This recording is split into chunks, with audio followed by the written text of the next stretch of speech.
students, Yusuf Raza is here. Today I am going to discuss chapter number 7, that is the kingdom protista. हमने पिछले video lecture के अंदर जो है वो classification of plant like protist means LG जो था उसको डिस्कस किया था, और आज के इस वीडियो लेक्चर के अंदर हमने डिस्कस करना है कि जो वो प्लांट लाइक प्रोटिस्ट जो एलजी मौजूद हैं पड़े, उनमें कौन कौन से मेंबर्स हैं। हम स्मार्ट सिलेबस के अकॉर्डिंग इसको डिस्कस कर रहे हैं। तो आज हमारा जो टॉपिक ऑफ डिस्कशन है that is the Euglena, brown LG and red LG. तो यूग्लिना बेसिकली या यूग्लिनाइड्स जो है ये क्या होते हैं। यूग्लिना बेसिकली इसकी हमारे पास एक एग्जांपल है बड़ा। तो यूग्लिनाइड्स जो है ये बेसिकली किस तरह के ऑर्गेनिजम्स हैं। आप कह रहे हैं these are plant like protist, ये प्लांट लाइक प्रोटिस्ट हैं। ये जो चीजें हम डिस्कस कर रहे हैं these are plant like protist, ठीक है। तो इनमें यूग्लिनाइड्स हमारे पास सबसे पहली एग्जांपल जो है वो सबसे पहला ग्रुप मौजूद है पड़ा। तो स्पेशली जो है ये जो मेंबर्स हैं पड़े, इन्हें एवोल्यूशनरी सिग्निफिकेंस हासिल है पड़ी, बहुत ज़्यादा इम्पोर्टेंट जो है ये इम्पोर्टेंस रखते हैं। अच्छा, अगर हम इसके कुछ बैकग्राउंड में जाएं तो यूग्लिना ही बेसिकली सबसे पहला ऑर्गेनिज्म था जो कि किंगडम प्रोटिस्टा बनाने के लिए जो था, किंगडम प्रोटिस्टा के बनाने के पीछे रीजन ही बेसिकली यूग्लिना था। उसकी वजह क्या है कि यूग्लिना के पास एवोल्यूशनरी सिग्निफिकेंस किस लिहाज से है कि यूग्लिना जो है वो प्लांट की तरह से भी है और इसी तरह से यूग्लिना जो है वो एनिमल्स की तरह से भी है बड़ा। तो ये प्लांट लाइक और एनिमल्स लाइक ये इन दोनों तरह के कैरेक्टरिस्टिक्स को शो करता है। किस तरह से, अगर हम प्लांट्स की तरह की बात करें तो यूग्लिना है वह क्लोरोफिल। यूग्लिना के पास कौन सी चीज मौजूद है बड़ी, क्लोरोफिल मौजूद है बड़ा, जिसकी वजह से ये क्या है, एक ऑटोट्रॉफिक ऑर्गेनिज्म है। और अगर हम एनिमल लाइक देखें तो इसके पास बेसिकली हेटेरोट्रॉफिक बिहेवियर भी शो करते हैं इसके बहुत सारे मेंबर्स, और इसके पास मौजूद है बड़ी सेल मेम्ब्रेन। अगर हम सेल मेम्ब्रेन के अकॉर्डिंग देखें तो इसे जो है वो प्लेस करना चाहिए एनिमल्स, इसे पहले एनिमल्स किंगडम में भी प्लेस किया गया, देन इसे प्लांटी में भी प्लेस किया गया। प्लांटी में प्लेस करने की रीजन सिर्फ ये थी कि दे हैव अ क्लोरोफिल, और एनिमेलिया में प्लेस करने की रीजन ये थी कि दे लैक जो है, क्या चीज लैक कर रहे हैं, सेल वॉल को ये ऑर्गेनिजम्स जो है वो लैक कर रहे थे। This one is the main point, ये लैक कर रहे थे। जब सेल वॉल लैक कर रहे थे तो इनके पास कौन सी चीज मौजूद थी, सेल मेम्ब्रेन। तो डेफिनेटली इनको प्लेस करना चाहिए था किसमें, किंगडम एनिमेलिया। तो ये ऑर्गेनिज्म जो है इस वजह से एवोल्यूशनरी बैकग्राउंड इनका इस लिहाज से भी बड़ा स्ट्रॉन्ग है पड़ा कि ये ऑर्गेनिज्म जो है वो प्लांट लाइक अपीयरेंस भी शो कर रहे थे, एनिमल लाइक अपीयरेंस भी शो कर रहे थे, जिसकी वजह से they are excluded from all of these kingdoms, all the वो जो 4 किंगडम हमारे पास मौजूद है बड़े, उन तमाम किंगडम से निकाल के इन ऑर्गेनिजम्स की बेस के ऊपर, यूग्लिनाइड्स की बेस के ऊपर किंगडम बनाया गया था, that is the kingdom protista. तो इसके पास बेसिकली मूवमेंट के लिए यहाँ पर फ्लैजेला मौजूद है बड़ा, ठीक है, ये इसके पास फ्लैजेला है, उसकी मदद से ये क्या कर पाता है, मूवमेंट जो है वो शो कर पाता है। इसके पास जो है वो फोटोसिंथेसिस के लिए क्लोरोफिल है बड़ा, तो क्लोरोफिल की वजह से फोटोसिंथेसिस को परफॉर्म कर सकता है। यूनिसेलुलर ऑर्गेनिज्म है, they have a nucleus and फर्क, जितनी भी और बाकी ऑर्गेनेल्स जो इसके लिए इसकी बॉडी फंक्शनिंग के लिए नेसेसरी है वो इसके पास है। तो इस तरह से ये ऑर्गेनिज्म जो था वो क्या है, इस ऑर्गेनिज्म को बेसिकली इन तमाम किंगडम से निकाल के सेपरेट एक किंगडम में रखा गया था, that is the kingdom protista. और इन ऑर्गेनिजम्स को हम कहते हैं that are called as euglenoids, euglena इस तरह के ऑर्गेनिजम्स हैं। अगर हम इनको ग्रो कर दें, if grown in a dark area, अगर हम इसे ग्रो कर दें किसी डार्क से एरिया के ऊपर, ठीक है, कोई डार्क सा एरिया है, डार्क सा रीजन है, वहां पर हम इसको ग्रो कर देते हैं, तो वहां पर ग्रो करने से ये अपने बिहेवियर जो स्पेसिफिकली शो करता है that is the heterotrophic behaviour, heterotrophic behaviour show करता है।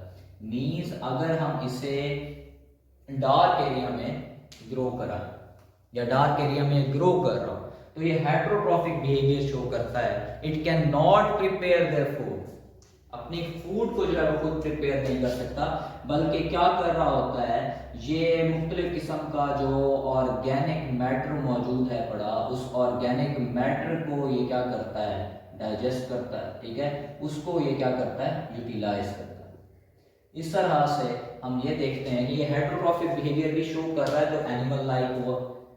और अगर क्लोरोफिल है पढ़ा तो क्लोरोफिल की वजह से जब इसे लाइट अवेलेबल होगी तो अपनी खुराक को खुद प्रिपेयर करता है, तो डेफिनेटली ये प्लांट लाइक अपीयरेंस जो है वो शो करता है। तो दैट्स व्हाई ये एवोल्यूशनरी सिग्निफिकेंस इसकी बहुत ज्यादा, ठीक है, क्योंकि यही वो ऑर्गेनिज्म है जो कि एक सेपरेट किंगडम बनने का सबब बना था।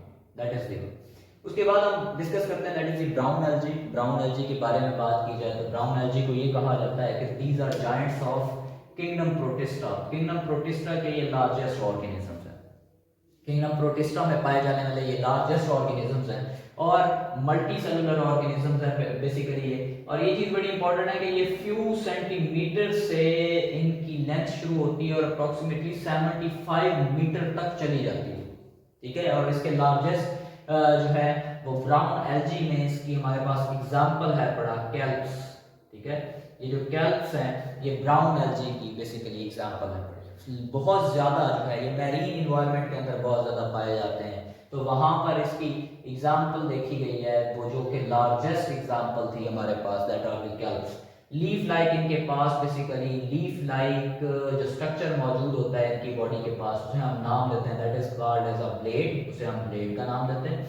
इसी तरह से स्टेम लाइक इसकी बॉडी के पास बेसिकली मौजूद होता है बड़ा स्टेम लाइक स्टाइप। और इसी तरह से इसकी बॉडी के पास जो है वो रूट लाइक जो है वो स्ट्रक्चर मौजूद होता है बड़ा, जो कि इसको उस जगह पे जहां पर ये उगा हुआ है उस जगह पे खड़े रहने में, अपने आप को सस्टेन करने में हेल्पफुल रोल प्ले करता है। उसे हम नाम देते हैं दैट इज द एंकरिंग, जो इसे एंकर कर रहा है, जिसे हम नाम देते हैं that is called as holdfast. Basically that is a holdfast, anchoring holdfast, जो कि इसे वहां पर क्या कर रहा होता है, एंकर कर रहा होता है। तो होल्ड फास्ट बेसिकली इसका क्या है, रूट लाइक जो है इसके पास होल्ड फास्ट मौजूद होता है बड़ा, स्टेम लाइक इसके पास बेसिकली स्टाइप मौजूद होती है बड़ी, और लीफ लाइक इसके पास जो है वो ब्लेड मौजूद होता है बड़ा। अगर हम डायग्रामेटिकली देखें तो इसकी बॉडी के पास किस तरह से ये कुछ स्ट्रक्चर्स जो है वो मौजूद होते हैं बड़े इस तरह से। दैट वन इज दी, ये इसका बेसिक होल्ड फास्ट हो गया, this one is the hold fast, ये इसका होल्ड फास्ट है।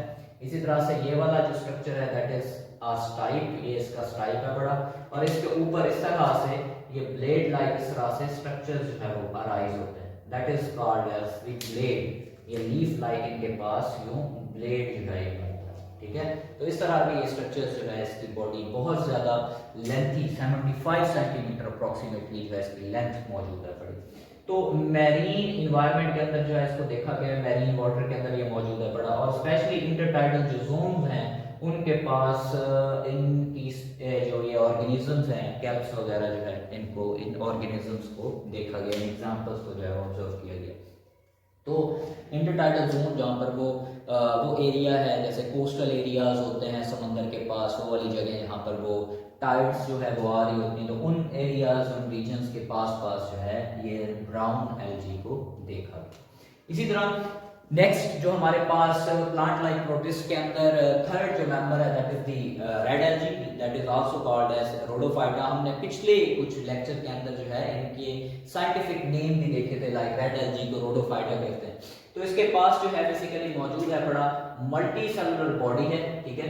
और इसकी ये जो मल्टी सेलुलर बॉडी है स्पेशली रेड एल्गी में थोड़ी सी यूनिकनेस है बड़ी, वो ये है कि इसकी मल्टी सेलुलर बॉडी तो मौजूद है लेकिन इसकी बॉडी जो है वो फीदरी सी नेचर जो है वो दिखाई देती है, जैसे फीदर्स होते हैं, जैसे परिंदों के पास एक पर की तरह के स्ट्रक्चर्स होते हैं, इस तरह की जो है ये फीदरी नेचर जो है ये दिखाती है। फॉर एग्जांपल इस तरह से इंटरवोवन लाइक, इस तरह से फीदरी सी नेचर इसकी बॉडी की है, इस तरह से फीदरी से जो है इसकी बॉडी जो है वो कॉम्प्लेक्स सी इस तरह से नजर आती है, लाइक दिस वन।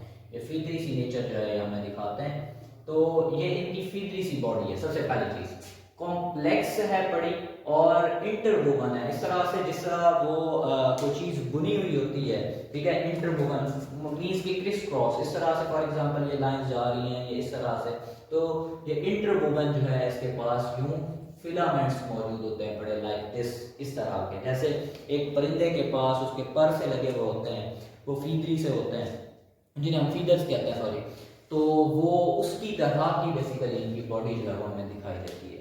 और few flattened sheet of cells के ऊपर मुश्तमिल होती है। बड़ी चंद एक जो है वो सेल्स जो है इस तरह से मिल जाते हैं, अपने आप को यूँ अरेंज करते हैं और यूँ इस तरह से इनकी बॉडी जो है उसको बनाते हैं। इस तरह से जो है ये फ्यू से सेल्स की शीट के ऊपर बेसिकली ये मुश्तमिल होती है बड़ी, ठीक है। और अगली बात ये है कि बाल दफा ये अपने आप को क्या कर लेते हैं, अटैच कर लेते हैं किसी रॉक के साथ, अपने आप को अटैचमेंट बना लेते हैं रॉक के साथ with the help of a बेसर होल्ड फास्ट, जो कि होल्ड फास्ट इनके पास मौजूद है। लाइक इनके पास जिस तरह से होल्ड फास्ट मौजूद था, ऐसे इनके पास नीचे से एक होल्ड फास्ट मौजूद होता है बड़ा, जिसकी वजह से ये क्या कर लेते हैं अपने आप को, that is the hold fast, और इसकी मदद से ये क्या करते हैं अपने आप को अटैच कर लेते हैं, अपने आप की अटैचमेंट जो है वो शो करते हैं।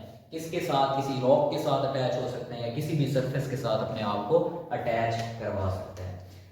और this one is the most important point, वो ये है कि ये अपनी बॉडी के अंदर कैल्शियम कार्बोनेट को डिपॉजिट करते रहते हैं, ठीक है। जो कैल्शियम कार्बोनेट है वो इनकी बॉडी में क्या हो जाता है, डिपॉजिट हो जाता है। वो जब इनकी बॉडी में डिपॉजिट हो जाता है वो बहुत ज़्यादा इंपॉर्टेंट रोल प्ले करता है जब ये ऑर्गेनिजम्स नीचे, जब फॉर एग्जांपल इनकी कोई पोर्शंस जो है वो यहाँ से ब्रेक आउट होके, या फॉर एग्जांपल ये रेड एल्गी जो है ये टूट के या डेड होके नीचे जाती है और वहाँ पर इसके पास कैल्शियम मौजूद है बड़ा, तो ये हेल्पफुल रोल प्ले कर रहे होते हैं किसको, कोरल एनिमल्स के साथ हेल्पफुल रोल प्ले कर रहे हैं। और कोरल एनिमल्स प्लस ये रेड एल्गी, ठीक है, ये दोनों रेड एल्गी और ये कोरल एनिमल्स जो है ये दोनों मिल के क्या बनाते हैं, ये कोरल रीफ बनाते हैं, ठीक है। ये बना रहे होते हैं कोरल रीफ्स, ठीक है। ये बड़े बड़े अंदर कोरल्स के जो कैल्शियम कार्बोनेट के यूं कह रहे हैं अंदर एक चट्टानें सी बन जाती हैं समंदर के अंदर, वो कोरल एनिमल्स की मदद से और रेड एल्गी की मदद से बनती हैं। रेड एल्गी के पास क्यों जो है ये सलाहियत है बनाने की, क्योंकि उसकी बॉडी के अंदर कैल्शियम कार्बोनेट डिपॉजिट हो जाता है और इस तरह से ये हेल्पफुल रोल प्ले कर रही होती हैं in the formation of coral reefs. तो ये थे कुछ members, euglenoids, brown algae and red algae, जिनके बारे में हमने डिस्कस किया। Hope so it will be helpful for you people. Thank you so much, stay connected, अल्लाह हाफिज़।